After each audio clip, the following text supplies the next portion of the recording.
Time for the Two Deep NFL podcast. Much to get to. Jeff Chadiha, NFL Network, Eric Eager, Sumer Sports. I'm Soren Petro. We talk Dolphins. They pummeled the Denver Broncos. More about Miami, more about Denver. Are the Dolphins actually the best team in football? Sean Payton got bigger issues. Is he not the answer with the Broncos? Where's the Cowboys hype now after they drop one in Arizona? Joe Namath is now blasting Zack Wilson. Do the Jets have to move on? Do they need to be making a trade for Kirk Cousins? The left tackle spot, it's a big deal in Kansas City. Jawan Taylor keeps getting called for it. Is that an issue? We'll talk about the refs overall. Fourth down, like you go for it and they're mad, and you don't go for it and they're mad. Which is it, people? Who got it right on fourth down this past week? Matt LaFleur went for 2, down 8. Why is that the right decision? It certainly paid off for him. The Chargers are making J.C. Jackson a healthy scratch. He's got legal issues. Panthers, we already know they made a mistake. Bryce Young versus C.J. Stroud. Anybody ready to call that one? The pros and cons. Are you for or against the tush push quarterback sneak play for the Eagles? I'm a fan. We will discuss who should be in the Super Bowl right now. Who should be the Super Bowl favorite? What are you looking for with this week's Week 4 action? We get into it all right here on the Two Deep NFL podcast. You're listening to the Two Deep Podcast, the most complete analysis of the National Football League, breaking down the NFL like no one else can. Two Deep is hosted by Jeff Chadiha, Eric Eager, and Soren Petro. Jeff Chadiha is a senior columnist and on-air personality for the NFL Network and NFL.com. Eric Eager is the vice president of research and development for Sumer Sports. Soren Petro was the afternoon drive host of the program on Sports Radio 810 WHB in Kansas City. Two Deep is proudly brought to you by Gann Asphalt and Concrete, Kansas City's nationally recognized full-service paving and pavement maintenance contractor, making parking lot problems disappear since 1994. Free consultations, no commissions, in-house crews, and every project comes with a written warranty. Find them online at GannAsphalt.com or call 816-484-3338. Gann Asphalt and Concrete. One contractor, all things parking lot. Now, here are the hosts of the Two Deep Football Podcast, Jeff Chadiha, Eric Eager, and Soren Petro. And thank you, Curtis. Back at it here on a Tuesday. If you're catching us via the podcast, remember you can generally catch us on Tuesdays. About 9 p.m. Central is when we talk NFL football with our 2D podcast. So if you want to be a part of the conversation, take part in the chat room. You can do it. Facebook, Twitch, YouTube, Twitter, LinkedIn. We're on all those things. Be a part of the conversation on Tuesday nights. But thank you if you are listening via the podcast. Jeff Chadiha. Let's start with what we saw from the Denver Broncos, pummeling the Miami Dolphins, kicking their ass from one end of the stadium to the other, laying a 70-burger on the Broncos. More about the Dolphins or more about the Broncos? Oh, Dolphins. I mean, Broncos got problems, and I don't understand why Sean Payton last week when he was talking about a game where his team gave up a 21-3 lead, was worried about plays getting into his quarterback. But he found out you got to play defense against Miami, and if you don't bring it, they can bury you. Scoring 70 points in the game is astonishing, but to do it in a game where you give up 20 points is even more amazing. I mean, they got a great offense. Mike McDaniel is on this game calling plays. Tua is playing at a high level. I keep saying it. He stays at this level, it's an easy MVP for him. Tyreek Hill's probably got the inside scoop on the Offensive Player of the Year. And they don't even have Jalen Ramsey back yet. So they're scary. They're really scary. And part of me feels as if they heard all the talk about what the Jets were going to be with Aaron Rodgers and all the talk about, the Bills and what they were going to be in the AFC East. And they're making their play. They're trying to show people that they're legit championship contenders. I think they're real. Eric, more about the Dolphins, more about the Broncos. Yeah, Jeff's right. I mean, the Broncos have some real issues, giving up 35 to a Commanders team that scored 3 points against Buffalo the following week is not great. I think Russ has actually played better than expected, but it's what Miami's doing. they're being innovative. I think the league will eventually catch up to it a little bit, but when you have that much speed and you have that much willingness on the part, and this is like always the frustration with Andy, how brilliant Andy is, but like, you know, when you have a guy like McDaniel that's willing to push the envelope so firmly, you know, you get results like that. I think it's all about the Dolphins. Listen, I you know, the answer is always both, right? That's the easiest way to go about it. But you know, it's for me. I do think that Miami is looking really special on offense, but Tua's not any. I mean, it's great that he's learned to fall and maybe put on some weight and everything, but he's still susceptible to going down at any point if he does go down. And this is true of all teams, but he's had a much bigger injury history than most quarterbacks. They're in real trouble. I think it's the running attack, the fact that they run the ball so well. That's what should really frighten everybody else. I think that's why you can kind of buy into them, because defensively, Jeff, they're not that good. Right. So they're going to need to, you know, stay on the field at times. They're going to need to 4-minute offense is going to need to work to finish games. Like, they're not going to be up 50 on everybody. And so that running attack is what I think gives them, you know, the chance to maybe hide and mask any problems they've got on defense. Well, it actually helps the protection too, because when you actually have a run game, you have to respect play action, and that buys you a few more seconds in the pass game. I'm amazed at how many deep crosses they could hit to Tyreek Hill in the first 3 weeks of the season. It's almost as if we talked about this on the last podcast, as far as how the teams were playing Tyreek Hill towards the end of his time in Kansas City, and he's out there running wild, which speaks to the creativity, which speaks to the value of the run game. And yeah, they don't have a phenomenal defense, but they have a phenomenal defensive coordinator in Vic Fangio, which gives them a chance. If they're going to be playing with big leads and they're going to be playing fast and furious every week, I'll take my chances with Fangio and Bradley Chubb and Jalen Phillips. And when Jalen Ramsey gets back towards the end of the year, they don't have to be phenomenal. It's what we used to say about the Chiefs, you know, before, you know, when Mahomes first got here. They just have to be okay on defense. And I think that's what Fangio can give them. How about this one? I just put up from Rhett. If I'm Tua, I march right into the front office and ask for the bag right now. You know, Eric, is Tua going to get paid? I think so, but I don't think it'll be something. I think it'll be something they end up regretting, right? Like, I think he's kind of in that Goff, Wentz tier. Those contracts never end up working out, but I agree. I think he should go there and get paid for sure. I think he should try. I think they have no choice but to pay him. I mean, like, he's proven that when he's healthy and with weapons around him, he can play at the highest level. And so they have no choice. They're just going to always need a good backup, right? Like, that's what it's going to be. Hopefully the career lasts longer than RG3, but he's, you know, they've got to protect He's already further into his career than RG3 was as a starter, thankfully for him, right? But I mean, it's that same kind of thing. Like, a guy who was, you know, hurt in college is hurt in the pros. That's generally how it works. And I think that's going to be one of the keys. Let's not sleep on the fact that Sean Payton looks like he's kind of grabbing at straws. I mean, there was a lot of humble pie being eaten by him in that press conference, although we got tired of, like, which I will give the media, the Denver media, credit for being like, listen, the story is 70 and we're not moving off of it after he says, like, yeah, it's bad, it's embarrassing. We're going to look at the tape. We're going to do it all. Everybody's got to take accountability for that. They're like, yeah, but, you know, it was 70. Yeah. Like, it was really 70. He's like, right. Yeah, I covered that. I mean, like, you know, it was 70.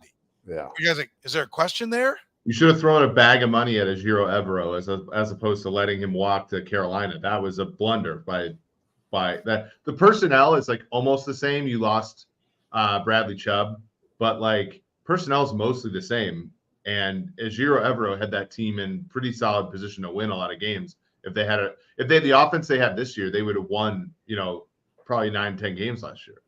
Yeah, I do think the Jets should have kept Mike White over Zack Wilson. Yeah, I think that's true. Vic Fangio's catching some heat here. You know, it's that's true. Yeah, and I get really it. what he does. I think this. What's this one? The League Watch, the 2018 Bears shut down the McVay offense. You know, I look. I think the Dolphins are really good, but they better stay healthy on offense, right? Like, and let's see, they're a dog against the Bills for a reason, right? Yeah. Like, this week they play the Bills, and the Bills are favorites. So The odds makers aren't saying that the Dolphins are going to run roughshod over them.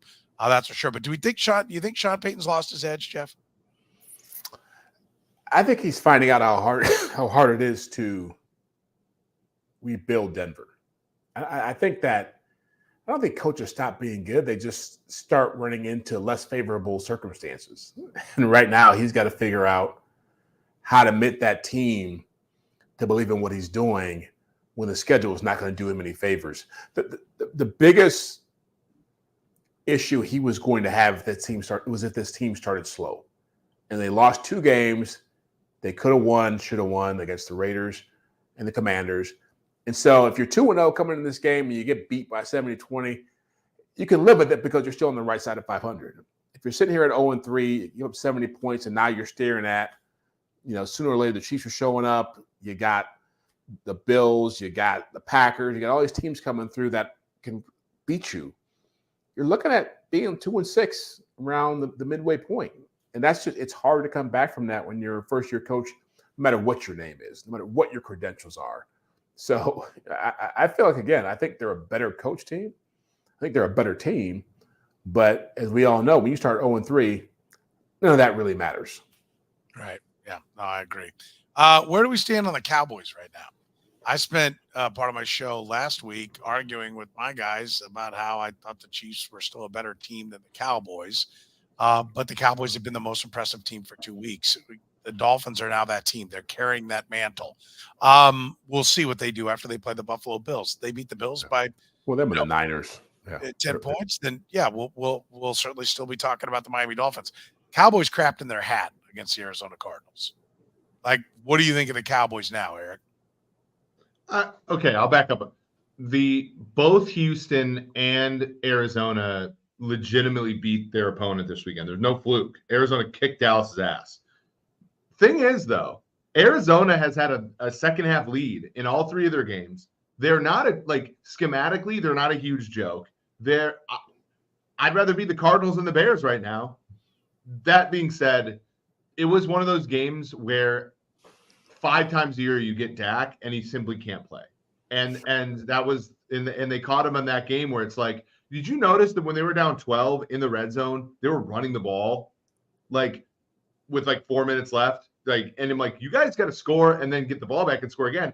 Dak drops back finally, throws a pick right to the guy. I'm like, okay, it's just one of the Dak just has bad. He's like Rick Helling. He has good starting pitcher, terrible stuff, 7 starts a year. That's how Dak is, and you got that from him.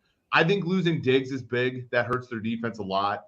That kind of went midweek injury is tough to overcome. No, I think they're a top 4 team in the NFL, but you still got to probably put the Niners, the Bills, Chiefs, and then I'll throw the Dolphins in that top 5.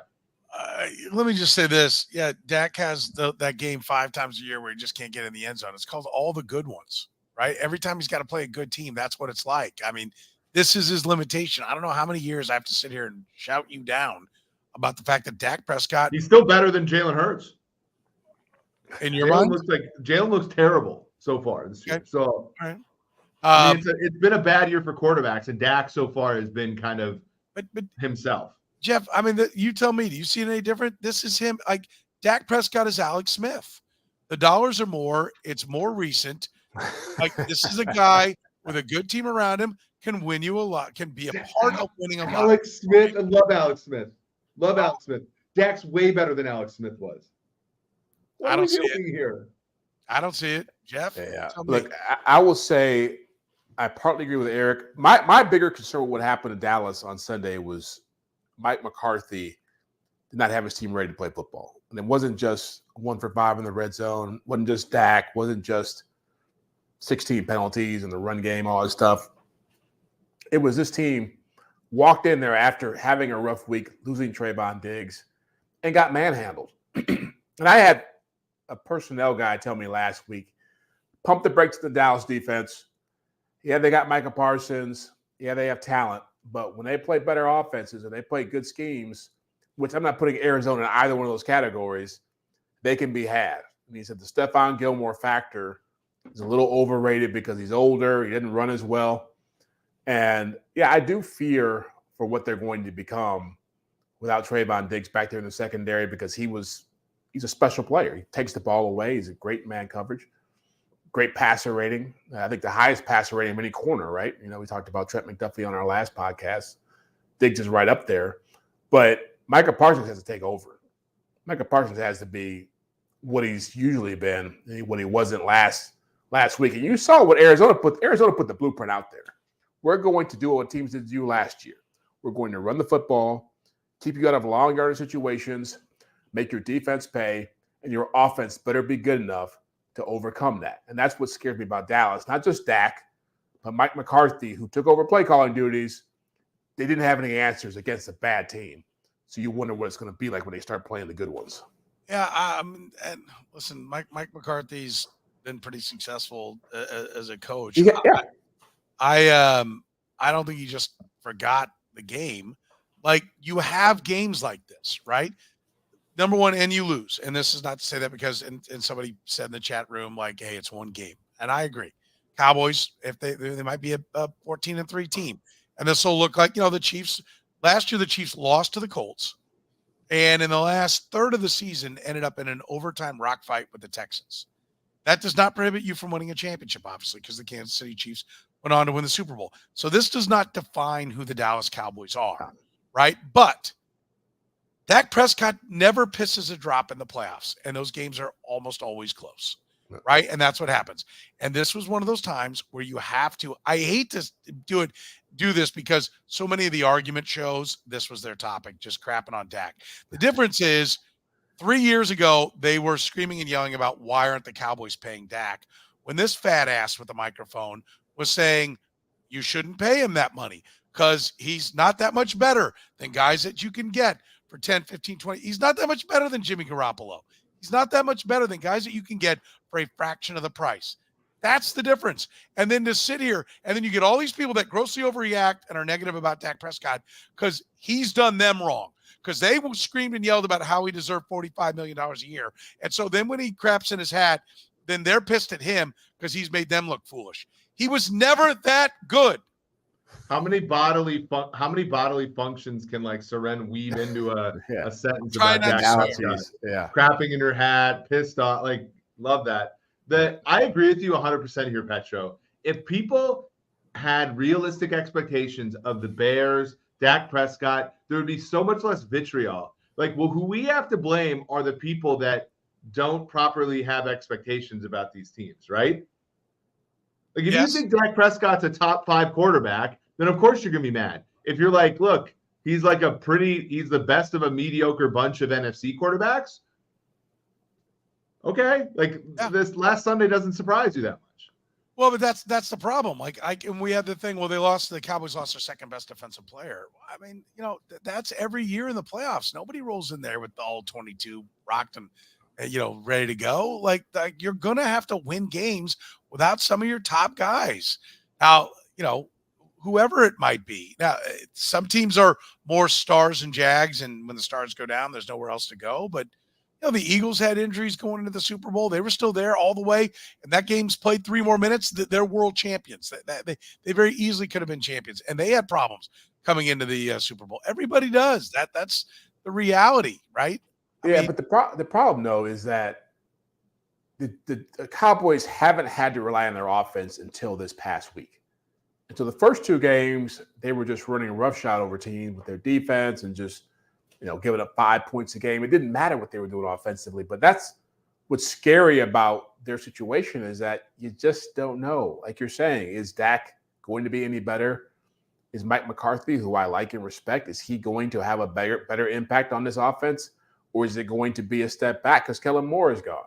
You start looking around and you start saying, okay, this offense has to be more than what it's been the first 3 weeks. And now we're in week 4 and we're asking all these big questions. Right. The Cowboys, correct me if I'm wrong, are they yet another team? I want to look at make sure I'm not forgetting what they've done so far. What are they getting from Brandon Cooks? Not much. He didn't play last week, right? He didn't play against the Jets. He 4 played catches, this week, 11 didn't yards. do anything. Brandon Cooks, just as a sidebar, Brandon Cooks, DeAndre Hopkins, Odell Beckham Jr. Like, no wide receiver that changed hands is doing anything, are they? No. They're all, yeah. I mean, Veach had a kind of a masterclass of an offseason, frankly, of avoiding some of these. That's the Chief GM. Yeah.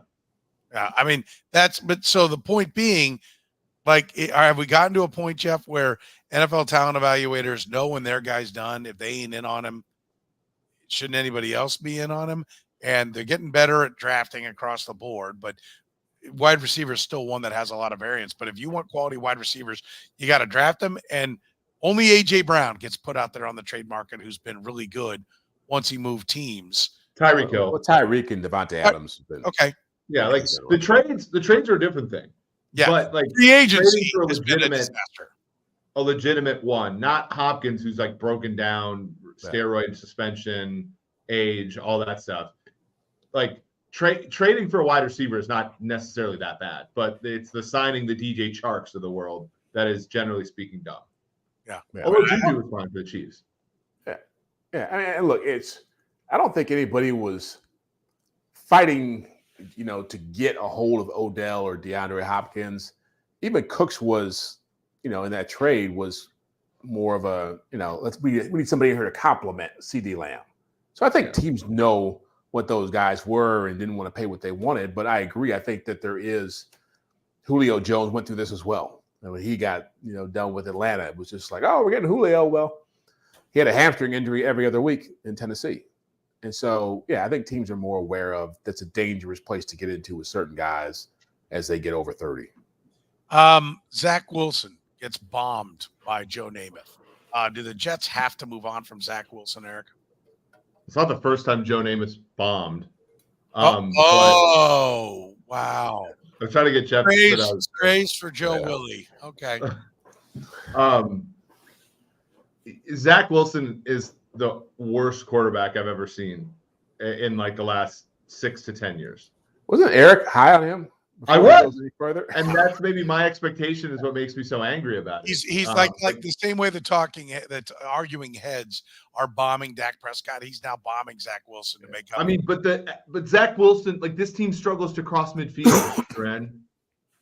I agree. I'm not saying you're wrong. I mean, the Patriots did in that game Sunday what the Bills should have done opening night, which is if all we do is get one first down and punt, this game's over. And like the Bills decided to throw 50-yard interceptions all game, but like he's worse than Nathan Peterman. What are we talking about? There's a lot. Go talk to a Bears fan. They'll give you a long list of guys who. No, Fields is better than Fields. Play.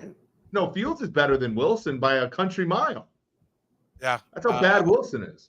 Who was the guy in Denver? Paxton Lynch. Yeah, Paxton Lynch is better than Zack Wilson. We got Josh Rosen here. Tell me what's Josh Rosen better than Zack Wilson. They're all better than Zack Wilson. Zack Wilson's horrendous. Eric's just brokenhearted. If he didn't sleep with his mom's friend, like he'd be out of the league right now. That lasted him another year. That got him another year in this league. So you're saying Trevor Siemian's the answer? Jason wants to know. No, but it's like no. I mean, the answer is to trade for Kirk Cousins or Ryan Tannehill. That's the only way that you get out of this. Earlier, I think he meant sad. Saw this earlier. Rodgers was even taking a shot at this. Well, he's saying we got to keep our poise and we can't be arguing on the sideline. I played the cut on my. That's going to get old. Yeah, that is too. Just him from Pat McAfee's show, lobbing thank you teammates. Yeah, make sure you set fire to any chance you have of riding in next year and being successful. That's going to age like that. His ability to entertain on that show is going to age like milk. Yeah, well, there's a lot of things that I think are going to age fairly quick in and around that. Look, is Kirk Cousins the answer though, Jeff? There's talk of a trade for Kirk Cousins. No, it's why not? Well, one. Carson Wentz is sitting out there. He ain't doing anything. You could sign him pretty easily. If you really wanted to be creative, if you wanted to trade with somebody, you could have given up a 4th-round pick for Trey Lance if you wanted to go down that road. I think the mistake people don't talk about with the Jets is that if Aaron Rodgers was talking about playing a couple seasons with you, you probably should have dumped Zack Wilson at that point and said, let's find somebody who we believe in who can play quarterback.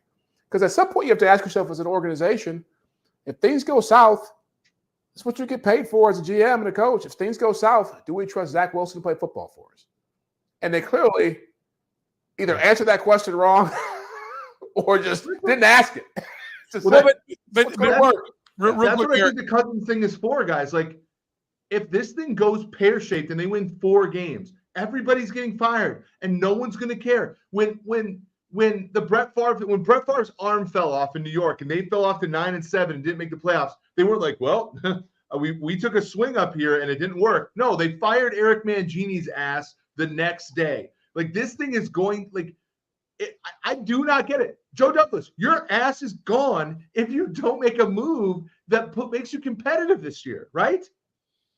I don't have any idea what Johnson & Johnson's going to do as the owner. I want them to succeed. I think Salah's a good coach, like all this stuff. But I don't think he's a good head coach. So Kirk I have Cousins nothing is a against $10 million charge to the. So if you throw 2 third-round picks and to the Vikings, and you're willing to fork over $10 more million for Kirk Cousins, who has an expiring contract, this can get you on the green. I do not, other than the Vikings being delusional about where they are, right? At 0-3, 2 games behind Jets Lions. That's the only reason that Cousins won't, in my opinion, this deal should, and Cousins has a no trade clause. But the thing about Cousins' no trade clause, if you're trying to get a contract with another team in the NFL and they see you saying, no, I'd rather stay in Minnesota and get my PFF grade up for my next contract rather than a chance to actually compete, that's not going to, like, the people in the NFL space already think Cousins is a me guy, not a winner. If he's waiving the no trade if it goes to the Jets or some other team that actually could use him. By the way, some of my stereotypes are coming out here. Yes, Salah's in way too good a shape to be a top shelf coach. Actually, I just watch him and he's like he's Ditka. He's impersonations of what people think a coach is. Let's be tough, and I'll come up with the toughness saying, and challenge you as men and all that. I don't think that crap works anymore, man.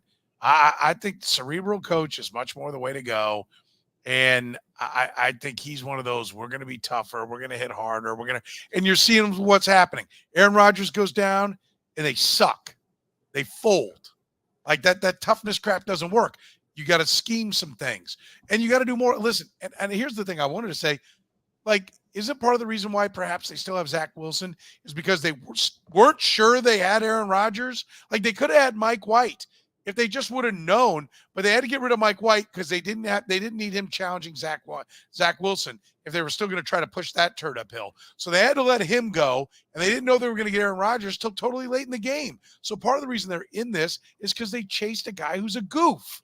Yeah, like the biggest crime in all this, aside from messing that part up, is that I watched the Arizona Cardinals beat the Dallas Cowboys with a quarterback who showed up literally the week of the NFL season starting. And I saw the Jets against that same Dallas Cowboys team without answers on offense. If you're Robert Saleh, if you're Nathaniel Hackett, you have to come up with a game plan that allows your quarterback to function. Now, I don't know if they don't have those options. I don't know if they have that kind of imagination.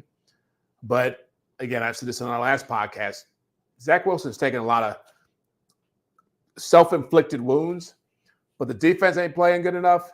And the run game ain't playing good enough, and the offensive line's not playing good enough. There's a lot of blame that gets spread around there, and somehow they can't figure out a way to say, look, if Zack Wilson is the worst quarterback we got here, we got to find a way to get him on the field and get him playing at a decent level.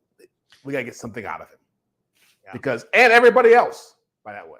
Well, to Eric's point about getting somebody else, I mean, they wanted to get Aaron Rodgers, but they didn't want to look like boobs for drafting Zack Wilson. And at some point, you got to pull the plug. But I'll give the 49ers credit. Trey Lance is not our guy. We're out. We're moving. Get him out. Let's go. Yeah, I mean, you have cover. You have Aaron Rodgers. Yes, absolutely. And then this year, if it goes south and you end up being the Colts, fine. You lose all the way down, and you get your Aaron, your Andrew Luck. You get Caleb Williams. So there's a reason why the Lions went out and got Teddy Bridgewater to be their backup quarterback. they obviously didn't. Jared Goff is not Aaron Rodgers, but they felt like we cannot have an injury to our starter be the reason why this season that we have so much hope for goes south. With free consultations, no commissions, in-house crews, and every project coming with a written warranty, Gann Asphalt and Concrete keeps your parking lot safer, helps you and your business avoid unnecessary delays and costly expenses. Gann Asphalt and Concrete, one contractor, all things parking lot. Look for them online at GannAsphalt.com. Make sure you tell them you heard about them here on the 2 Deep podcast. Let's move forward. We talked about this in our last podcast, but what does the NFL do? I don't want to focus on the Jawan Taylor aspect because we talked a lot about that in the other pod. What does the NFL? Andy Reid made a point to say that he thinks his guys being ridiculed. Does the league go in and throw a mandate? Do they double down with the officials? This was supposed to be a point of emphasis. It is with Jawan Taylor. Most people, I would certainly tell you, there are lots of other tackles that it's not being called on. What happens here moving forward with this rule, Jeff? I think what usually happens with the NFL, if Jawaan Taylor can't figure out a way to change his stance, he'll keep getting flagged. And the players who are doing it in other parts of the league, if coaches aren't saying, hey, watch this guy, he's in illegal formation, he's moving too fast before the snap, if they don't say that, then there won't be flags thrown in those games. It's becoming the kind of thing where you're going to have to look at it in the offseason. If it gets to a point where people feel like it's happening everywhere, there's a competition committee for a reason to look at this stuff and decide. And I agree. I think some of these guys are getting across the league way too far back. It's driving defensive ends, edge rushers crazy. But Jawan Taylor is such an egregious aspect of this conversation that, yeah, you have to start flagging him. I think it's going to create more conversation around the league about all this stuff. Yeah. Eric, what do you think happens here from the league? Yeah, Jeff's right. I mean, I think Jawan Taylor will figure it out. Andy Heck's a good offensive line coach. There will have to be adjustments, and he's going to have he's going to get called for more flags than most linemen this year. But I don't think long-term it'll be detrimental to the Chiefs. So I think everybody will adjust accordingly. It's weird, though. Defenses are having more success now, especially against big plays, than ever before. The NFL always trends towards offense as far as rule changes. This would be a trend towards the defense to make everybody scoot up a little bit, which might not be necessarily what they're used to being like. Yeah, I think you'll see some more flags around the league, less on Kansas City, but if it's a point of emphasis, make it a point of emphasis. Let's go. I mean, I do get it with how far back guys are. It's difficult. They're already in their pass set before the ball's even snapped. You also have cute little things like the Eagles are now doing where everybody just goes before the snap count. And Jason Kelce waits like a half count before he snaps it. Like that was happening a lot last night as well. The little silent count. And they don't call it. The teams have seen that the league's not calling that. And, it's getting away with it. You mentioned a trend. Eric, 4th down, right? This past week, everybody gets excited. I usually hear it's the people that are not your type of folks, the analytics community. And every time somebody does or doesn't go for it on 4th down, especially if they go for it in a time that's supposed to be a go for it time and it doesn't work, analytics suck, it doesn't work, this is crap. We had 2 situations. One, the Raiders don't go for it on 4th down, kick a field goal, they crush Josh McDaniels. Chargers do go for it. And by the way, the Raiders lose. They lost 5% of win value from 15% win percentage chance to 10% in not going for it. The Chargers go for it. The analytics say they should go for it. They don't get it. They even go on and win, and Brandon Staley is crapped on. Who got it right, and what's the real answer? Well, Staley got it right for a number of different reasons, and we saw like one of the He won the game. Well, not only that, but like there are reasons. So the math says that they had a 100% chance of winning if they convert. They have a 50% chance of winning if they don't convert. The probability of converting a 4th and 1 is higher than 50-50. So that asymmetry means you go for it. That's like the math. And the part of that 50% that's interesting is if you kick it away to the Vikings, your likelihood of winning is 80%. I tend to, when I look at those models, think that they're not necessarily optimized as much for this league. And here's my point. If you made the Vikings go 70 yards to score a touchdown, I think you'd have more of a sense of urgency. You'd have the second best player in the entire league catching deep balls from Kirk Cousins. You have a pretty good chance of losing that game if you kick it deep. The Vikings, when they got the ball at the 25, like chilled out for a little bit. They threw balls inside the hash marks. They hurt, there's these things about the fourth down decisions where you have to think about like second order, which is how is the other team going to react to me if I don't make it? And the Vikings breathed a sigh of relief that was frankly unwarranted. You still need to score a touchdown. I like that move because of those second order effects as well. The decision for McDaniel to kick a field goal the first time was borderline, still not very smart. Once you took 2 minutes off the clock, ridiculous, right? You can never assume 70% of first downs in the NFL get turned into a first down. Meaning, if you need to get 1 3 and out, you're a minus, you're an underdog hugely in those situations. If you give yourself like 2 first downs or something, two tries at it, better. That's why it was such a mistake for them. Is like, to trust your defense in the NFL is folly. Yeah. And to me, the other thing about the Vikings is they fell into the idea. This is the other part about when a team scores, everyone goes, well, they scored too fast. No. They scored too fast. They left too much time on the clock. Like you can just, decide, no, I'm going to score with 1 second left, or I'm going to score with no time on the clock. And that's one of the things I heard that criticism a lot in covering Andy Reid when if he didn't score because he didn't get down there fast enough. And if he did go down and score, he scored too fast, left too much time on the clock. And talking to Reid, he'd say, listen, number one, score. Mm-hmm. Right? If you're behind, you have to score. That's the number one thing. And you talked about the Vikings, like kind of false sense, of security there. I do think that's part of it. But I think also part of it was they're like, oh, well, now it's the golden goose has laid the egg here. We not only are we going to score, but we're going to bleed the clock completely. And then they didn't score. Well, and that's part of the probabilities as well. If you do give up a quick touchdown to the Vikings, you might have a chance to go back and answer with a field goal. If you kick the ball deep, the Vikings are going to use all that time to beat the whole field to beat you. That was also part of the calculus when Belichick threw the pass to Kevin Falk in 2009 against the Colts, which was, why kick it back to Indianapolis? I can't stop them. And if I give them 70 yards, all it's going to do is end the game while they beat me. Whereas at least if we go for it here and they score, we will at least get a second chance here. And those second order things, that's all baked into the models in the history of the league. But I also think that the advent of teams going for more fourth downs means that we don't necessarily have all that baked in the cake. We have not seen that many instances of a team going for 4th down and 1 at their own 25 with 2 minutes left. So sometimes you have to think through it with like exogenous logic as opposed to just the math.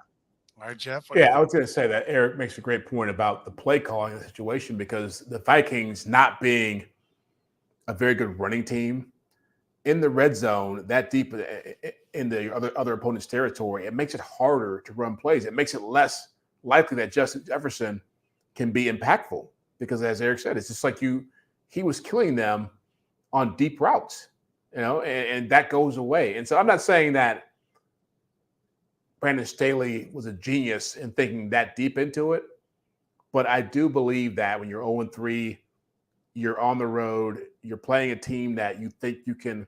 Sometimes execution means more than a decision. And we spend so much time on 4th down plays talking about the call, and too often we don't talk about how the players actually did in that situation. And so it's a weird place to make that call. But Dan Campbell in week 1 against the Chiefs called a 4th down fake punt, and it worked for him, and it ended up giving his team some life. There is value in that. So I think sometimes there is a lot of, and certainly well-deserved for Brandon Staley because he's gone for a lot on 4th down. But I always see it more as it's an execution thing more. If you believe in the play, your player's got to make it work. Well, the San Diego before that play had 12 carries for 19 yards to their running backs against the Vikings defense that had just given up like $180 to DeAndre Swift.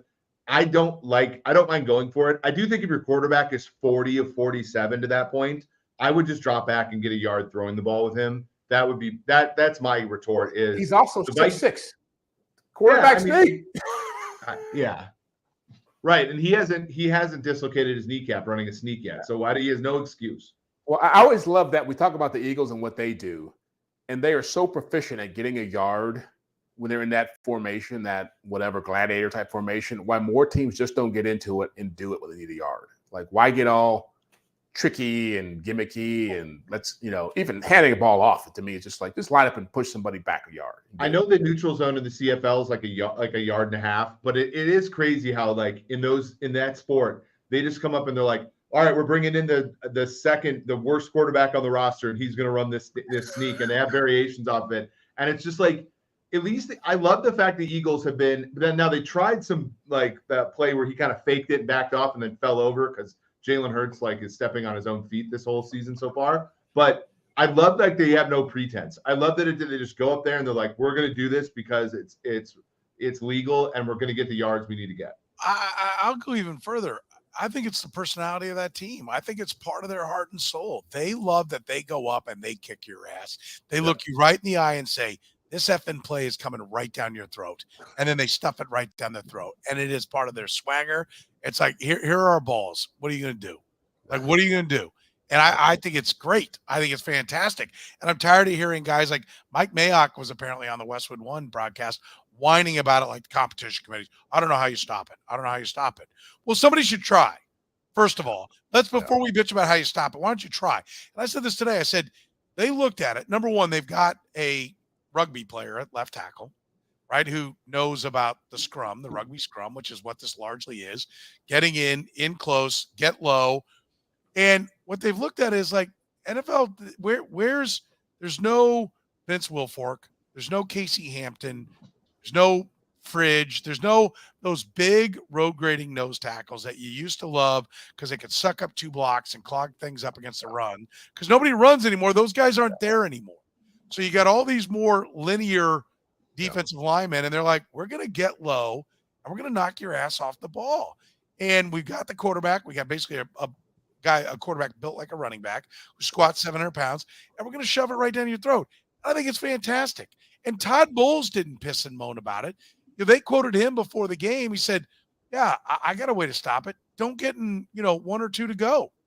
Yeah. Like, I don't know. Like somebody gets good at something. Are we baseball now? We need to shift. I mean, come on. What the hell?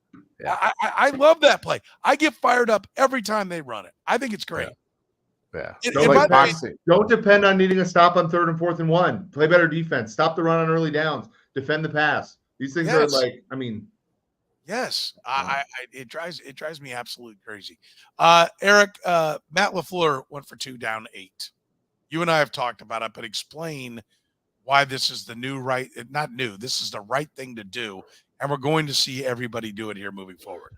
Yeah. If you go to sumersports.com, last week I talked about going for 2 down 7, which I it's a little bit closer to even, but the going for 2 down 8 is like very simple. It's conditional on getting the stop you need. It's an adding 12.5% to your win probability because you essentially avoid overtime the way the Packers did. Now, I do get a little. If you get it, if you don't get it, you've still got an opportunity to score the touchdown, go for 2, and get the tie. Mm-hmm. You're counting on the fact that it's a little better than a 50% proposition to get there, but you at least know what you're chasing.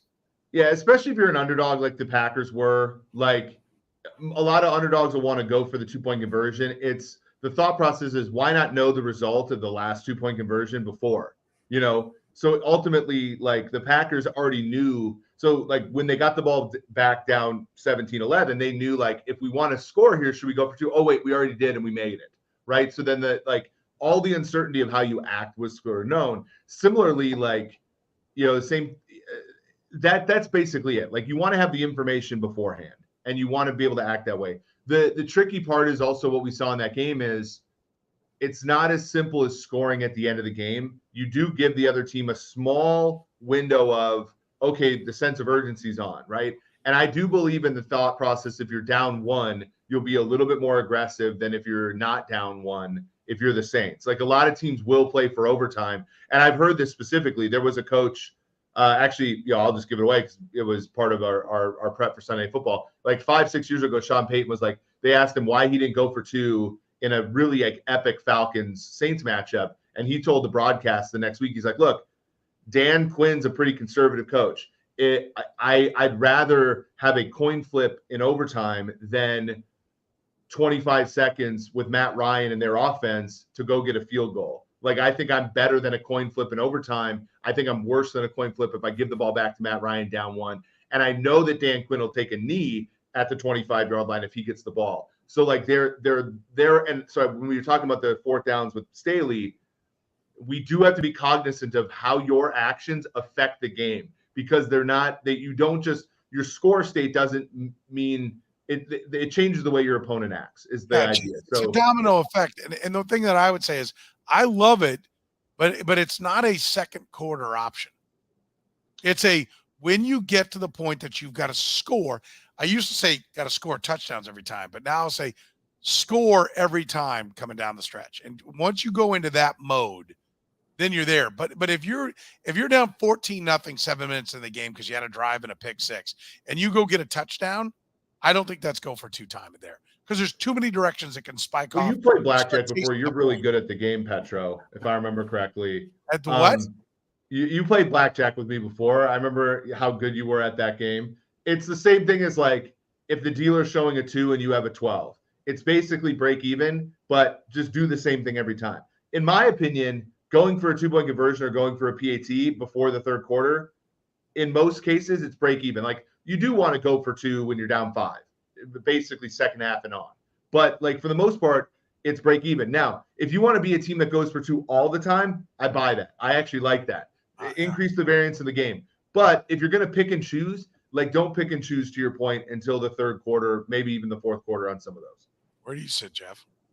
I'm going to go to CVS and get some Tylenol because my head is like throbbing right now from all that last 5 minutes of exposition and calculations. Where do I sit? Like, what was the question? Was it about Matt LaFleur going for it? Matt LaFleur was chasing 17-3. Yeah. He scored to make it 17-9, and he went for the 2 to get it to 17-11, and then ended up scoring a touchdown to win.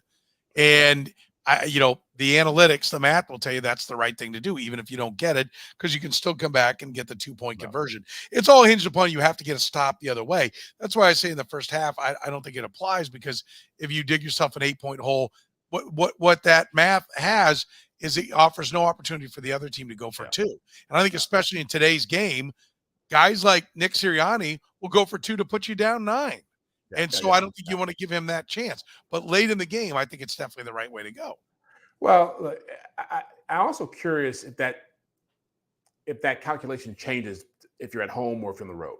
If you're in a hostile environment versus a place where it's more friendly for you. I think that you have more coaches coming into the game who are younger, who are more open to analytics, who are more willing to try different things.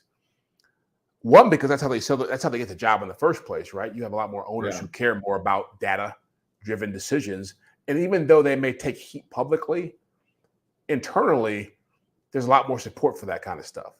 And so I think you're going to see a lot more coaches, whether it's Mike McDaniel, whether it's Sirianni, whether it's LaFleur, whether it's Sean McVay, being more that conservativeness is going to lead the game because you have more opportunities. I did kind of doze off. I kind of tried to play it off, but I guess we have to spend $60. But I think the point to be made here is that more young coaches believe in this kind of stuff and will take these kind of chances. Yeah. All right. Let's talk a little bit about who should have the Panthers. Sorry, I got lost on where I was. Should the Panthers be lamenting the fact that they didn't take CJ Stroud? Are we already ready, Eric, to say that they made a mistake and that Stroud's the better quarterback? He certainly looked better for the first 3 weeks. I don't know. I mean, my big thing, and like this might not pertain to the Panthers, but this really kind of gives credence to the idea that the Cardinals and the Bears should take 2 quarterbacks high next year, right? Like, if you are in the, like these, as I talked about with Mahomes, like some of these guys, like, actually, it takes them a long time to learn how to protect themselves. They're all hurt now. To me, I think that that's a real good reason for some of these teams to sort of like give themselves cover at the quarterback position in round 1 next year. With respect to the actual, with respect to what's going on at hand here, I think that Bryce Young's small. They didn't really give him many talents on offense. Offensive line's not great. I'm going to wait this out a little bit. Stroud was always the quarterback that had the highest floor, right? Because of kind of like his time there. And so I at Ohio State, like, I think we're just seeing kind of what we all predicted, which is that Bryce Young comes with a little bit of a risk, and Stroud was less risky, but maybe with a lower ceiling. Okay. Jeff, what do you think? I always like Stroud more than Young just because of the size factor. But, Eric's right that there is less reason to stick with a quarterback you don't believe in than ever because of the way the NFL is set up now. And the Niners just proved that. It's okay to go trade away first-round picks, end up with a guy who's not playing for you, and find another answer. I feel like we talked about the Jets with Zack Wilson. I feel like there's other teams that will be in that situation moving forward. But I also feel as if I'm not going to close a book on Bryce Young this early, but I've always felt like you're going to have to play a certain kind of way with a quarterback who's that small, who doesn't run a lot. I think there's always value in that quarterback if he can be like Michael Vick or Kyler Murray or Lamar Jackson, whoever it is. But I just think it's always going to be a huge risk with a guy like that. And Stroud, it's too early to say what he is. He's played well, and same with Anthony Richardson and with the Colts. But ultimately, it comes down to two things. One, are you with a coach who is going to put you in the best possible position to win, which is what you've seen with Shane Steichen, with Richardson? And are you with a team that is not going to put you in a bad spot? So I think Houston's whole take was, we're not just looking for a savior with C.J. Stroud. We're looking for a guy who can fit into a team we're building around him. A lot of work to go there. Offensive line is crazy and not a lot of playmakers on offense. But, yeah, I mean, I think they are looking at it like this is a 2-3 year process with him, not a walk out there and be a stud early. Yeah, I agree. It's too late to write off Bryce Young, but C.J. Stroud is not looking like, the next Justin Fields, which I think he was having to carry a little bit of that baggage into his first year. Eric, a little bit of confusion when you said the Bears and Cardinals should take 2 quarterbacks. Did you mean 2 quarterbacks each, or no? The first 2 picks should be quarterbacks. Yeah. So Sumersports.com, I wrote this up. Now, granted, this was before the Texans and the Cardinals won, but if you're in a situation where you're the Cardinals specifically and you're picking first and let's say like third or second, right? And you trade Kyler Murray, you probably get a top 30 pick, 20 to 30, right? So you're sitting there with picks 1, let's say idealistically, you get picks 1 and 2 and pick 25 for Kyler Murray. I think you trade 2 to back to like 10. You take a tackle, a wide receiver, edge player there. You take Williams at 1, and then you take like Shedeur Sanders at 25. And you just, because honestly, if you look at the history of teams that have taken 3 first-rounders, it's like Daniel Jones, Dexter Lawrence, DeAndre Baker. It's Jabril Peppers, David Njoku, and Myles Garrett. Like, you always, like, everybody's like, oh, you can just build a great roster. It's like, well, no, 3 players is not enough to build a great roster. A quarterback plus 4 or 5 modest players are enough. And if you can like half your chances of having a bust at the quarterback position, wouldn't you do it? I think you would. And we've seen that when teams have done this, Washington with Cousins and RG3, the Cowboys with Steve Walsh and Troy Aikman, it's worked. And that's how, I mean, this Cardinals team is about as bad as that 1-15 Cowboys team was in 1989. Like, they need players. And I think you hold that second pick for ransom. Again, the Saints, when Bobby Hebert was holding out, gave the Cowboys a first, a second, and a third for Steve Walsh, who sucked. So like, and Josh Rosen, the day after the Cardinals drafted Kyler Murray, basically telling the whole league, we think Josh Rosen sucks. They got a second for Josh Rosen from Miami. Like, and the other part is when you're trying to rebuild, and the Bears are going to figure this out too, which is one of the reasons they went for DJ Moore. If all your good players come up for contracts at the same time, it's not that easy. So if you can like draft a quarterback, hold for a couple of years, trade him for draft capital, you move that clock forward a little bit. There's so many reasons for both the Bears and the Cardinals who are going to have.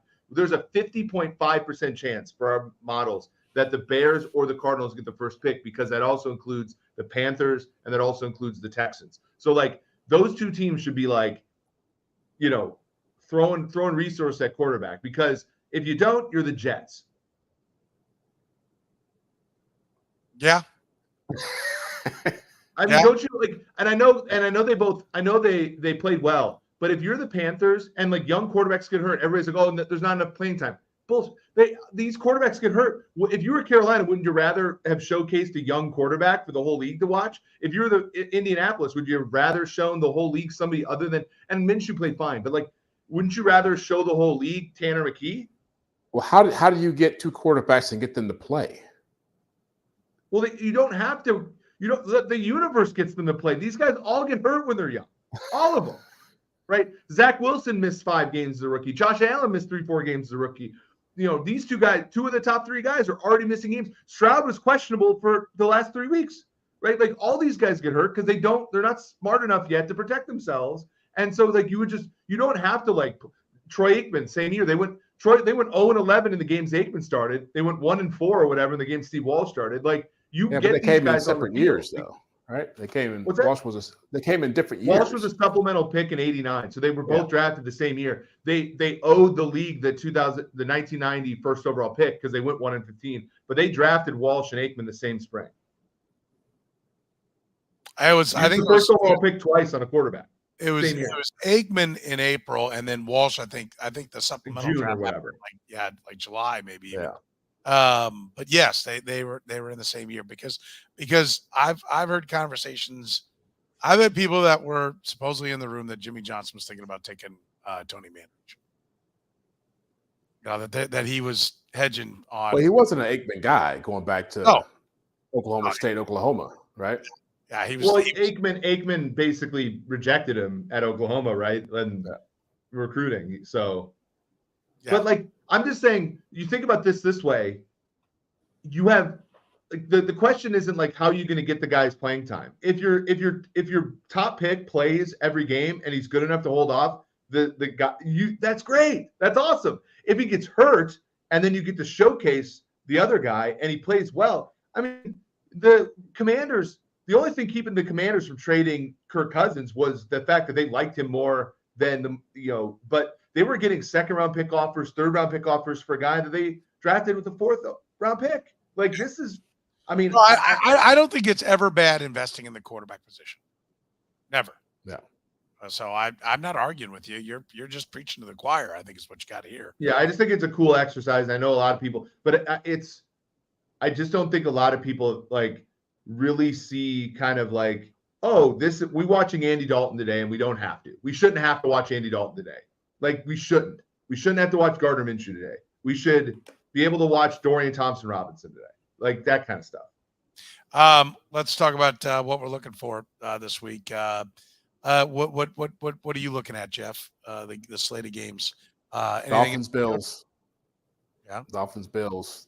I mean that's first AFC East showdown with real teeth on it. Excluding the Jets Bills opening week game. Great offense by the Dolphins. Bills are playing great defense. Should be a great game. Eric? Yeah, I mean, Packers, Lions, Thursday night will be fun, right? Lions are road. Matt, when's the last time the Lions were favored in Lambeau Field is maybe a good question, but they're favored on Thursday. Jeff, I mean, you probably watched that Falcons-Lions game. That's the most professional Lions win that's happened in a long time. Coming off a bad loss, right? Facing a team that's undefeated at home. Like every single Detroit Lions team before this one would have laid the biggest egg I've ever seen. And they dominated the Falcons from opening kick to final whistle. Like that was good. And the Packers, I think the Packers got lucky on Sunday against the Saints, but probably should have beaten the Falcons. I think 2-1 is probably the right record for them. I'm excited. Matt LaFleur, Dan Campbell are two guys that I can't help but root for. I will give you 2 games. They're on the opposite end of the spectrum. They're Panthers Vikings. 0-3 meets 0-3, and they're Bears Broncos. I mean, you could not be the two biggest disasters in 1 week that maybe the NFL's ever seen are going to meet with the Broncos and Bears. Don't you want to pull over and look at the car crash? I do. Not really. Yeah. Do you I don't know slow how up you when can there's make a the crash? Broncos a 3.5-point favorite in that game. I know the Bears stink, but man, that's that both teams. The Vikings are 4-point road favorites in Carolina.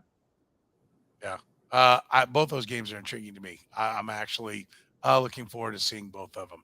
All right, that's going to do it for us. Don't forget, we're proudly brought to you by our friends at GAN Asphalt and Concrete, nationally recognized for their great work. They've been solving parking lot problems since 1994. Don't risk accidents and liability in your parking lot when you don't have to. GAN Asphalt and Concrete can make sure it's striped brightly, it's as smooth as possible.